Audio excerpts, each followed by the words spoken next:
J'aimerais vous présenter Le prophète de la rue sauvage, une série de petits poèmes écrits en hommage et en référence au prophète de Khalil Gibran ou de Khalil Gibran selon la prononciation.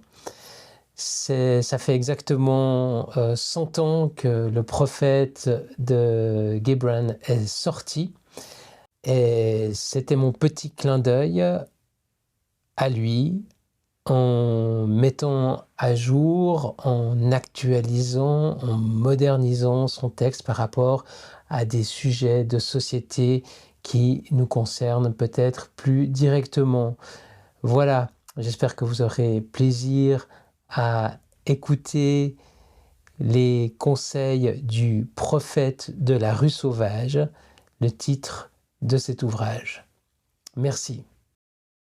Celui que tous appelaient le prophète de la rue sauvage, mais dont le prénom était Pyrrhus, était un simple fils de menuisier, qui avait fait fortune dans le même métier que celui de son père, avec toutefois une spécialité dans la construction navale de très petit tonnage, en exerçant le métier de chaloupier.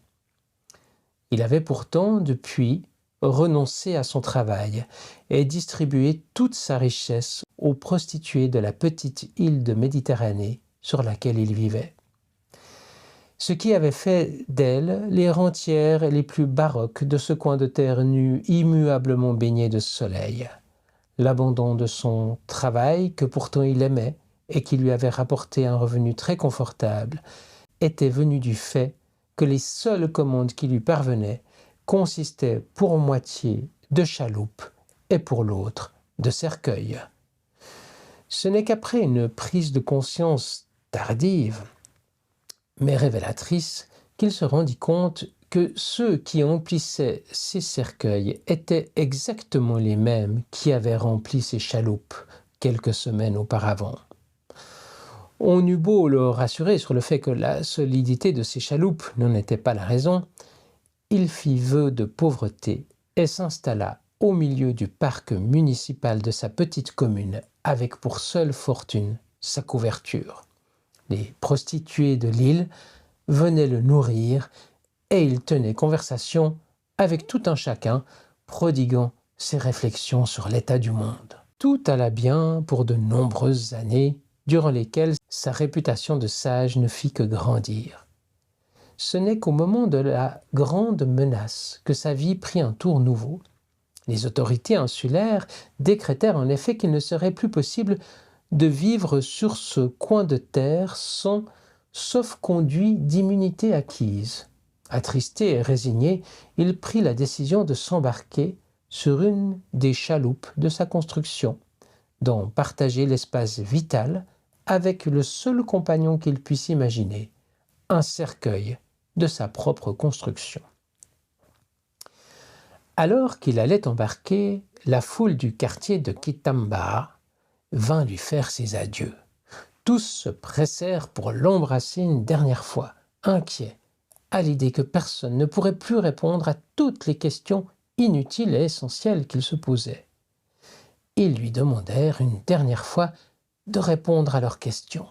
Il leur fit signe de la tête qu'il pouvait commencer. Alors Tamara dit : « Parle-nous de la science. » Il leva la tête et regarda les habitants du quartier de Kitamba, et un silence tomba sur eux, et d'une voix forte il dit : « La science est comme un candélabre, elle éclaire autour d'elle un recoin de pénombre. La science ne donne pas de direction, elle n'est pas un chemin, mais peut permettre d'entrevoir le chemin. Si tu entends quelque dévot qui t'enjoint de suivre la science, rappelle-toi qu'on ne peut pas suivre une lanterne.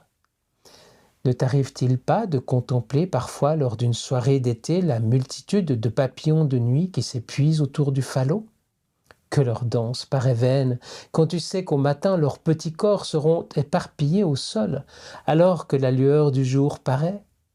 Pourtant, quelle danse passionnée et folle, tourbillonnante et frénétique ne donnent-ils pas dans leur aveuglement ? Veux-tu, comme eux, Adorer la lumière d'une ampoule ou regarder les chemins du possible qui s'étendent sous elle? La science ne juge pas, elle ne donne pas les clés du bien ou du mal, elle est humble et crue, elle éclaire sans condamnation ni approbation. Ceux qui croient la tenir entre leurs mains vont lui prêter des intentions et se feront juges en son nom. Mais à trop la regarder, ils s'aveuglent et finissent par trébucher. L'ampoule qui dégage sa lumière n'a que faire des dévots qui la vénèrent. Elle se contente d'éclairer leur laideur comme leur beauté. Regarde celui qui tient la lanterne entre ses mains. Veut-il te vendre de sa lueur?